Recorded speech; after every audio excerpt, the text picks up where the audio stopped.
All right. Excellent. Thank you, Victoria. I have 6 o'clock, so I will call the meeting of the Freetown Conservation Commission to order. Meeting is July 11th, 2022. First thing, before we get started, I'll read the governor's order. So pursuant to Governor Baker's February 15, 2020 order extending March 12, 2020 order suspending certain provisions of the Open Meeting Law, General Law, Chapter 38, Section 18, and the governor's March 15, 2020 order imposing strict limitations on the number of people who may gather in one place. This meeting of the Freetown Conservation Commission will be conducted via remote participation to the greatest extent possible. Specific information and general guidelines for remote participation by members of the public can be found on the Town of Freetown website, freetownma.gov. No in-person attendance of members of the public will be permitted, but every effort will be made to ensure that the public can adequately access the proceedings in real time via technological means. In the event you were unable to do so, despite best efforts, we will post on the town's website or YouTube channel an audio or video recording, transcript, or other comprehensive record of proceedings as soon as possible after the meeting. Okay, first on our agenda, I will call back to order. We have 2 notice of intents that are requesting continuances. So I'll call back to order the public hearing for a notice of intent filed at 92 Narrows Road. If folks remember, that's for the construction of a dock and a boat ramp. That one is still, I believe, in peer review. They're going back and forth, the engineers. And the other notice of intent is for 11 GM Way. That's for the construction of a single-family home within the riverfront area. That currently is, we're waiting for a DEP file number on that one. And there's an alternative analysis required when filing within the riverfront area. So we're still waiting on that. All right, is there anybody here for either one of those from the public for either one of these projects? Okay. That being said, then I will entertain a motion to continue both of those public hearings to August 8th, 6 o'clock via Zoom. I'll make that motion. Thank you. I second. Thank you. Motion's been made and supported. Any further discussion on the motion? I heard Charlie and Margaret. Do we have anybody else, Victoria? Nope, it's just you 3. Okay, so motion's been made and supported. There's no further discussion on the motion. Hearing none, all those in favor signify by saying aye. Roll call vote. Charlie Sullivan. Aye. Charlie Sullivan, aye. Margaret French. Aye. Margaret French, aye. Kevin Damaris, aye. Motion passes unanimously. Okay. Next on our agenda, we have a minor plan modification, 35 Copacabana Road. The applicant is Brandon Smith from Borrego Solar. The scope of work is reducing the solar array footprint. Folks, if you remember, this is for a solar array that was we've approved previously for a location in a former gravel pit up on Copacabana Road. So do we have Mr. Smith with us? Yes. Hi, good evening. Good evening, sir. If you would just state your name and who you work for the record, please. Yep, I'm Brandon Smith, civil engineer with Borrego Solar Systems. Okay, and if I could, Mr. Smith, just stand by. For those who are interested and want to follow along, you can go to the Town of Freetown website, freetownma.gov, and you can go to the Conservation Commission section, and on there you'll see current filings. If you click on that, you'll be able to follow along with the information and the plan sets that are being presented. So go ahead and continue, sir. Okay, great, thank you. Yeah, I'll share my screen if that is okay. Absolutely, Victoria, let him do that. That'd be great. Toss that. Okay, great. And just while I'm pulling this up, just a quick comment. You'll see when I pull this up, the solar array footprint is expanding, but the jurisdictional area for the Conservation Commission, the wetland buffer area work is what is reducing. So I'll point that out here when I share my screen. Are you able to see my plan? Yes. Okay, great. So just to orient everyone, this is off of formerly 9 Copacabana, it's now 35 Copacabana Road. The plan here you see is for a 12 megawatt solar facility. The red is the previously, the old solar array footprint. The black is the modified or updated layout. So you'll see here, the total area has increased. This was approved or went through in front of the planning board and approved on June 7th of this year. And the purpose, I wanted to circulate this with the commission to update your records, because this is the actual layout that you'll see, when we file a building permit for the solar array. So just to orient you a little bit more here, these green, I've highlighted in green, the wetland buffers. Wetlands were delineated during the RDA process here. You could see there's that red layout previously encompassed about 22,000 square feet. The new layout's been reduced further to the east. And so the work within the buffer area is down to about 7,500 square feet. The additional area that's now proposed that I mentioned was approved by the planning board last month.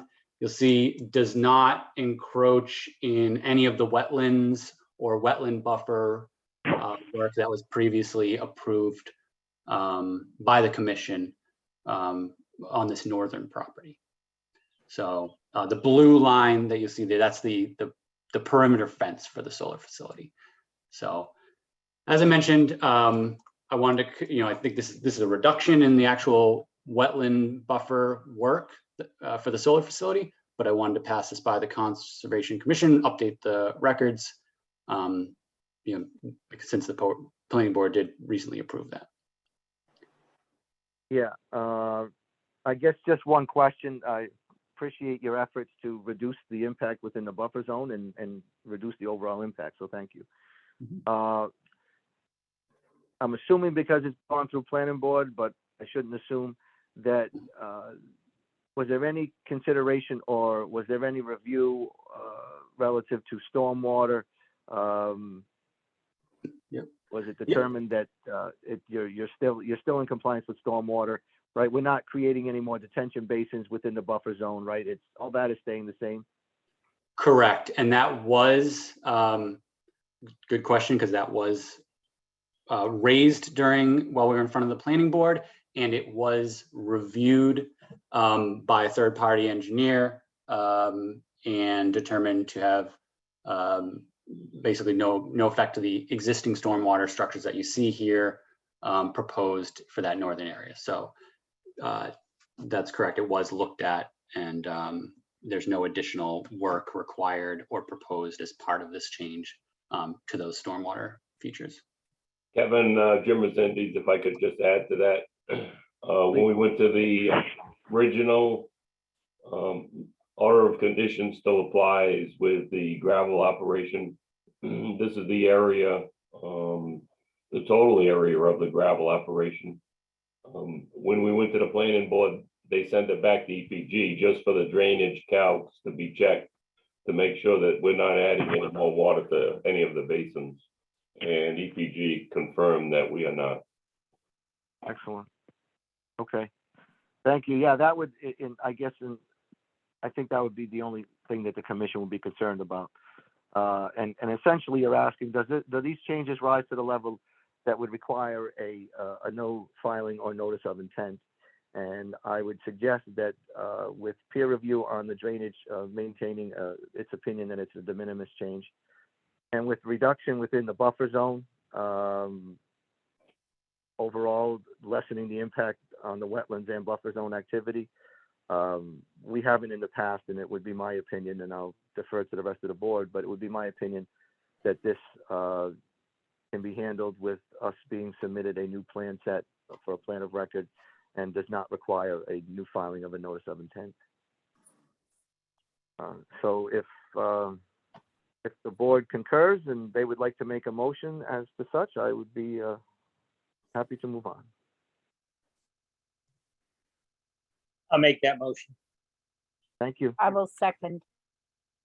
Thank you. Motion's made and supported to agree that this is not a plan change that rises to the level of requiring a new notice of intent, and want the condition that an as-built or a new plan set be provided, so we have a new plan of record as we have here.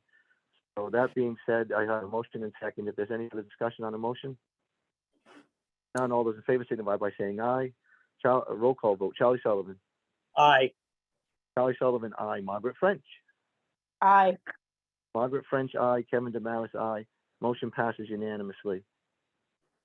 Okay, if you want, what we'll do is we'll have this written up in the records, in the minutes, excuse me, and then we can forward that to you also. We'll also place a copy of that in the file, and this will now be. Is this going to be the new plan of record now that you've supplied us with? Yep, great. Yeah, there will. All right, so we'll stamp that and sign that too. Okay, perfect. I appreciate the time. And Victoria, I sent a hard copy. Let me know if you need anything else. And I appreciate everyone's time tonight. Thank Perfect. you. Yes, Thank you I very much. received the hard copy. Okay, great. All right, I'll make sure. excellent. All right, have a good evening. Thank you. You too. All right. Oh, shoot. I think the next one is 7 Point of Pines, if I'm not mistaken. Let me- Yes, that's correct. All right. Again, those of you, if you'd like, you can follow along. This is this is one of those tweeners. So we have a request for a determination of applicability. It's for 7 Point of Pines Road. The applicant owner is Thelma Alves, Pamela Carden. The scope of work is adding gravel to an existing gravel driveway. The applicant could not make it tonight. Is that out of, is that correct, Victoria? No one's here for them? Yes, that's correct. They're out of state in a location that does not have cell service, so, or Wi-Fi. So I guess good for them. But in fairness, they came down wanting to make sure that they were going to do the right thing. It's an existing gravel driveway, and 99 out of 100 times people will just keep maintaining their gravel driveway as is.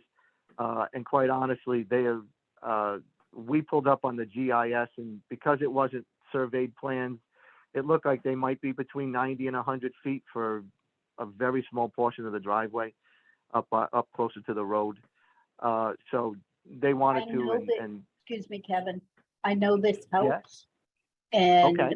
where they're talking about the driveway is at the furthest point of the property from the pond.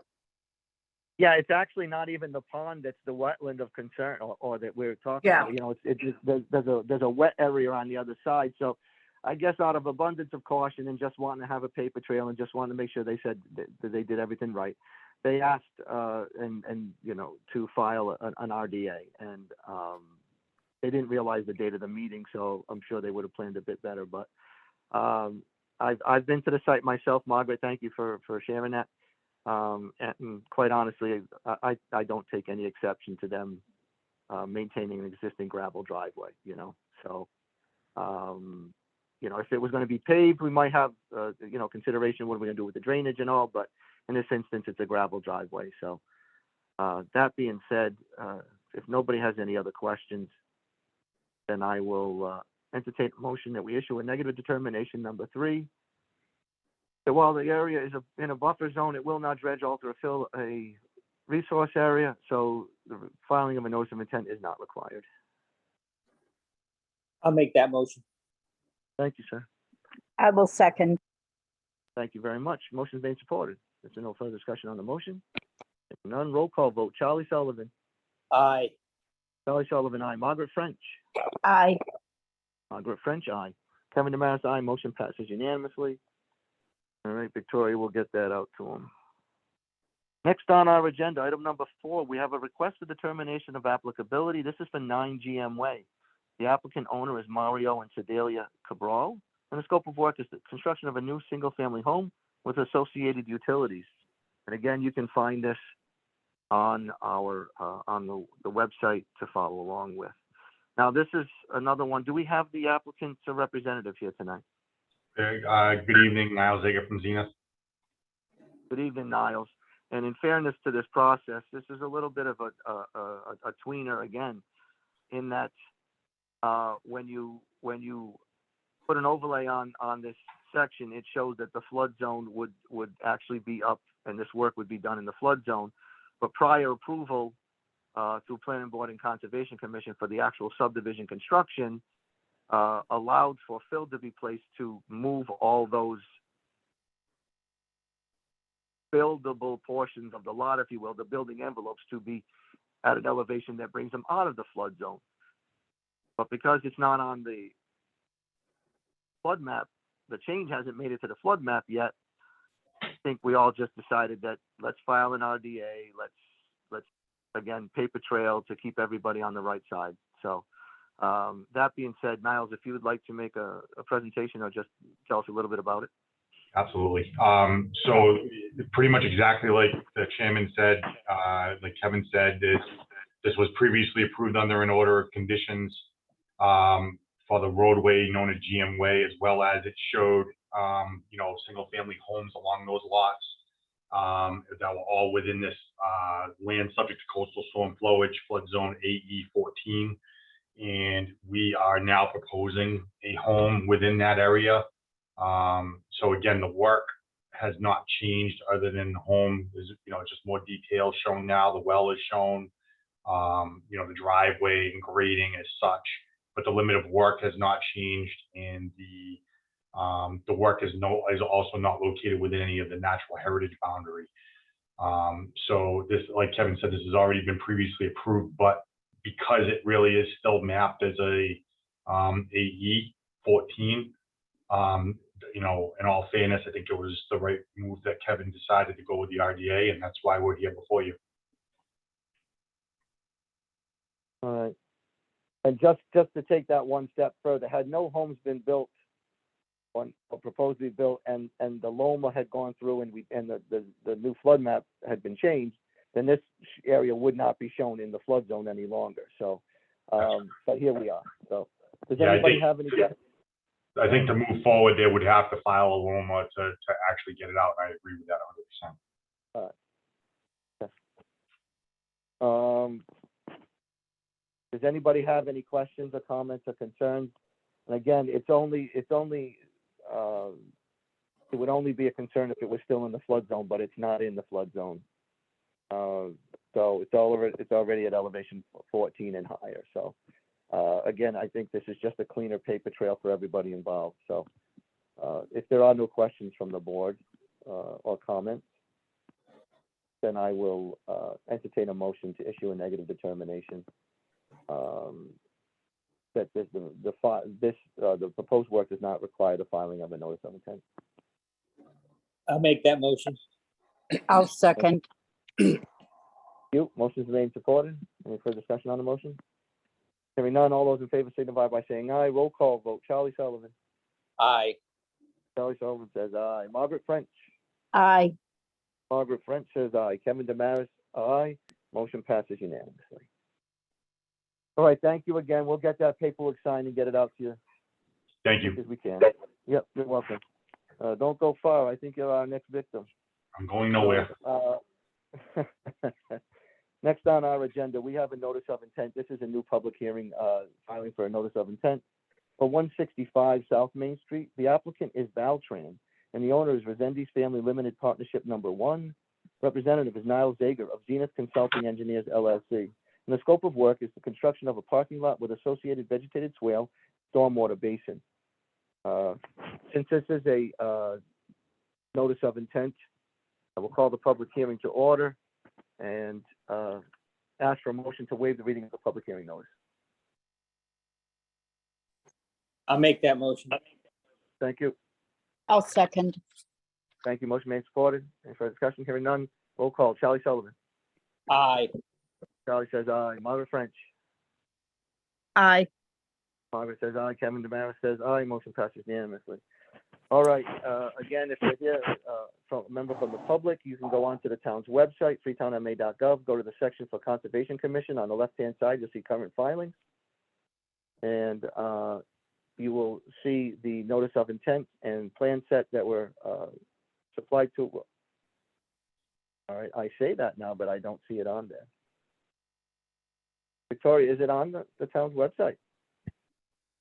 It's on our homepage, on the right-hand side, right above where our agenda is. Oh, I see the public here, I got it, public hearing notice, that's the public hearing notice, okay. Niles, can you do a screen share? I can, I will start it right now if it's okay. Yeah, that'd be great, thank you. Everyone see that? Yep, we can see it. Great. All right, so am I set to go, Mr. Chairman? Yeah, yes, you are, just for the record, right? Of course, for the record, now Zager from Zenith. Before you for a notice of intent at 165 South Main. This is a vacant piece of property at the current time. This is the field that's next to the lumber yard. And so basically we have been in front of the planning board. We're going through site plan review as well as special permit for some of the uses on the property. And we are still in front of them. It's going through peer review now. And so you know that we are still working some of the small issues out on that. But I wanted to at least go through the presentation of what we're looking to do. This is the existing conditions parcel here. Topography ranges from the high point here and it goes all the way down to the wetland here. This is the wetland, the BBW that ranges, that shows here, and it follows this line here. So it runs along that kind of that northeasterly side of the property. There is a 25-foot, 50-foot, and 100-foot buffer shown just for presentation purposes.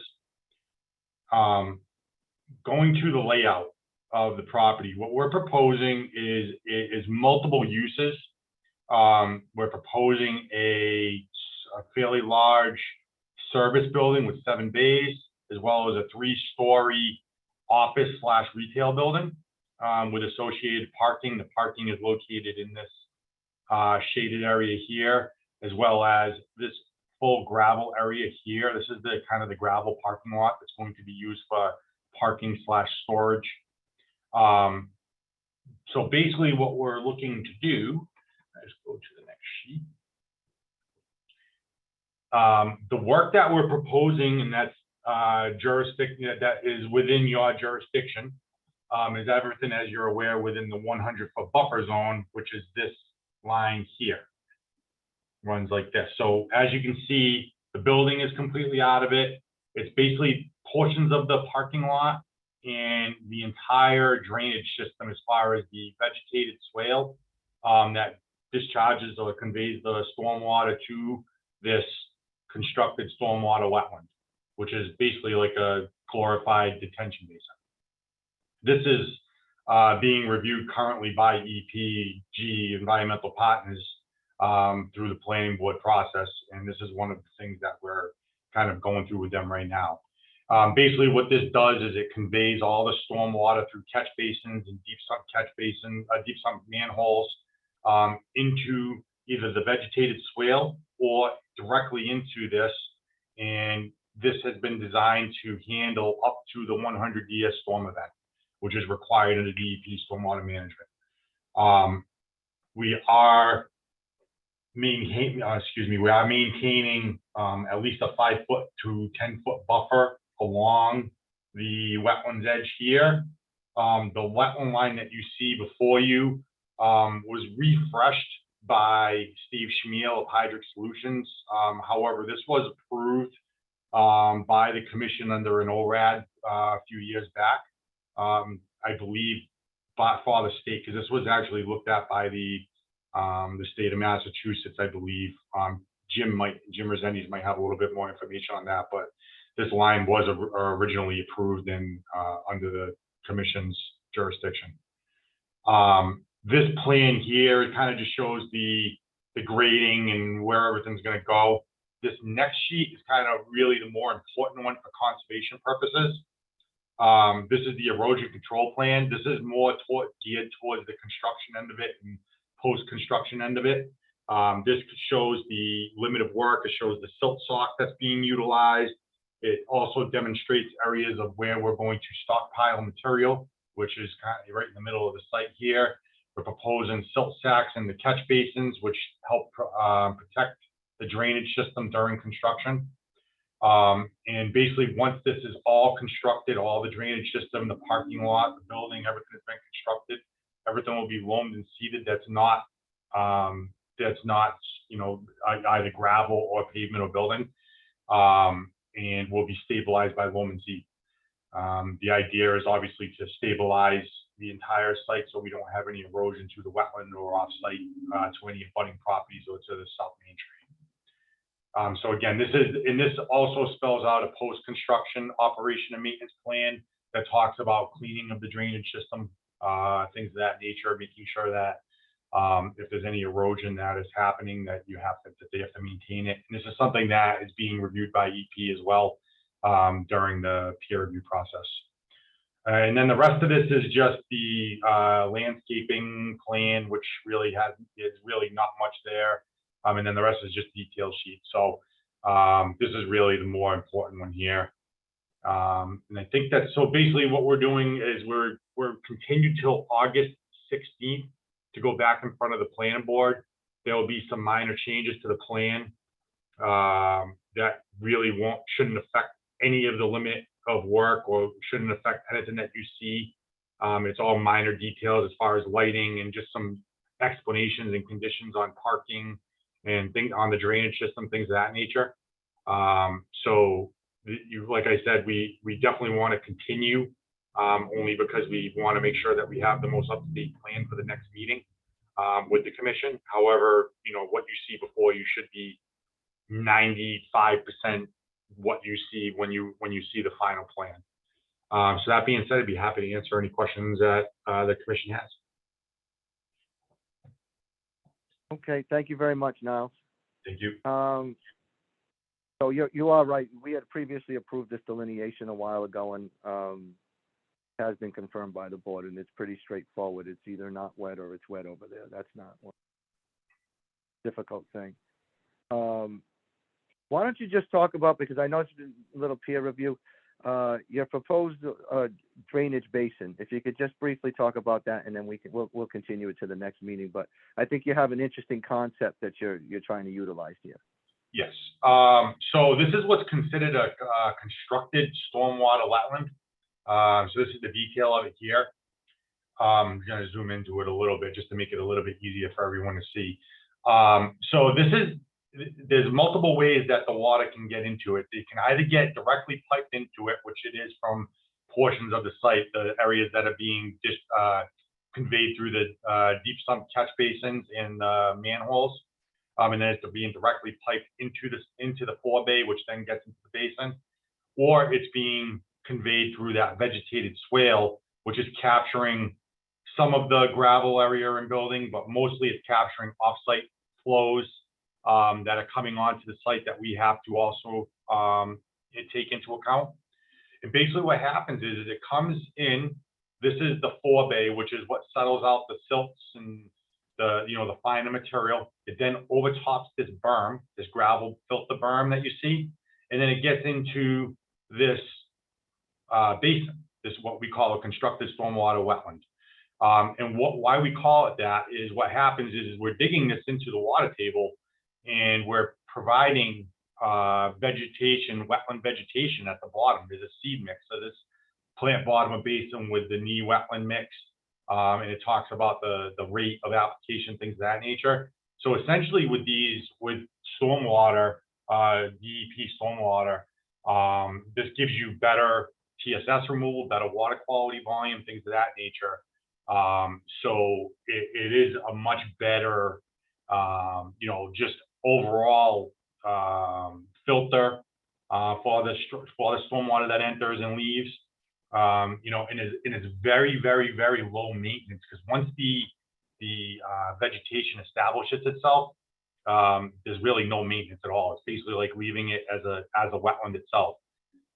It is not considered a wetland after it has been constructed. It's still just a drainage feature. However, it does have the characteristics of a wetland. Once the water has been captured in this, it will be then discharged out through this, what's called an outlet structure. We try to find so there's a pipe that comes out. Let me see if I can find, here's a plan view of it here. So this is the basin of the bottom of the basin here at elevation 54, excuse me. And there's a 15-inch orifice that's cut into the concrete. And then on the back side of it, you can see a dash. That's an 18-inch pipe that gets discharged out from there. So the water will either be drained through this orifice, or it will come over the top in a larger storm. It'll come through this grate, and then it's ultimately discharged through this 18-inch pipe that then ultimately goes out to the wetland. But that's only after a 100-year storm event. So that's really about it. I don't know if I gave you enough detail, but that's kind of the idea of it. Yeah, no, I think you did. Thank you very much. I just think it fortifies, I think, our opinion over time that drainage swales are a better idea than a closed or buried drainage system. It's more beneficial to the environment, easier to maintain, easier to clean, the whole 9 yards. So I just thought it was, I think this may be the first one. I don't know, but if not, I think it's newer to some of the people on the board. So I appreciate you taking the time to explain that. So thank you. Of course. So that's just a very small part of the outstanding review with EPC, and we think he's made a bunch of headway with that, and that will be reconciled. But I agree with you. Rather than coming back if there's any kind of plan changes afterwards, I would imagine that our next meeting is what, August 8th? I said August 8th. You'll be ready by then? Well, the problem is we won't, because the planning board meeting is not till August 16th.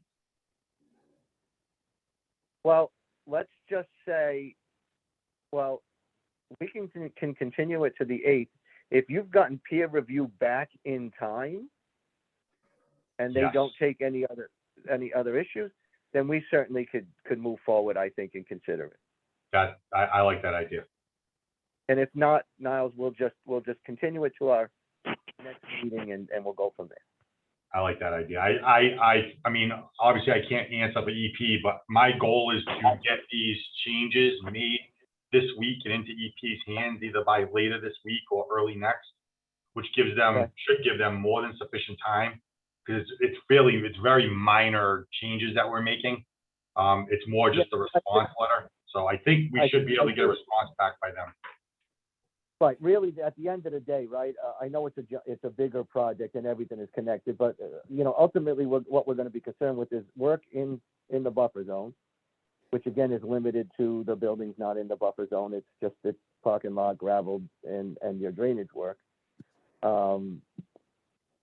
So if at minimum, you get comments back relative to the drainage and that work, if there's a problem with the lighting or what have you, that's going to be inconsequential to the Wetlands Protection Act, right? So we'll just continue it to the 8th. If you get any kind of positive feedback back from EP, we can move forward that night. If not, there's no consequences. We'll just move it on to the next.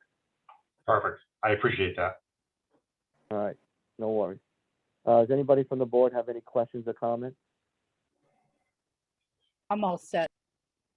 Excellent, thank you. Okay. Anybody from the general public here that would like to question or comment? We alone, Victoria? Is there anybody from the public here? No, there's nobody from the public here. Yeah, nobody likes her. All right. Well, that being said, I'll entertain a motion to continue the public hearing for a project at 165 South Main Street to August 8th, 6 o'clock via Zoom. I'll make that motion. Thank you. I'll second. Motion's made, supported. No further discussion on the motion. Hearing none, all in favor signify by saying aye. Roll call vote. Charlie Sullivan. Aye. Charlie Sullivan, aye. Margaret French. Aye. Margaret French, aye. Kevin Demaris, aye. Motion passes unanimously. Okay, thank you to the applicant, and Thank you, guys. Thank you for your time.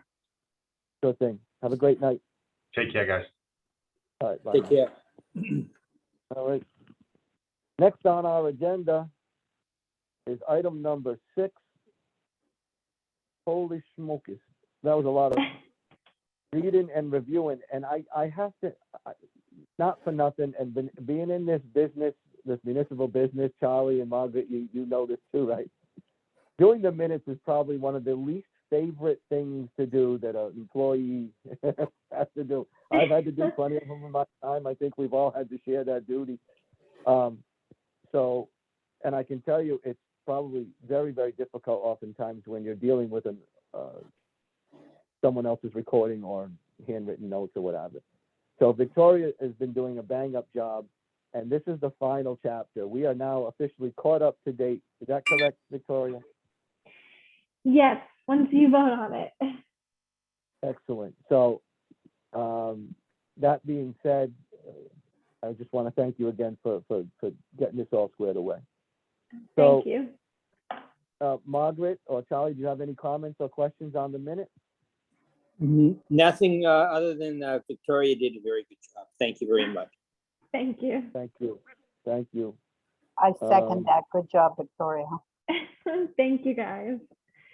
All right, thank you. So, that being said, I will entertain a motion that we approve the minutes for meetings June 14th, 21, July 12th, 21, July 14th, 21, September 27th, 21, September 30th, 21, October 25th, 21, November 8th, 21, November 22nd, 21, and June 13th, 2022.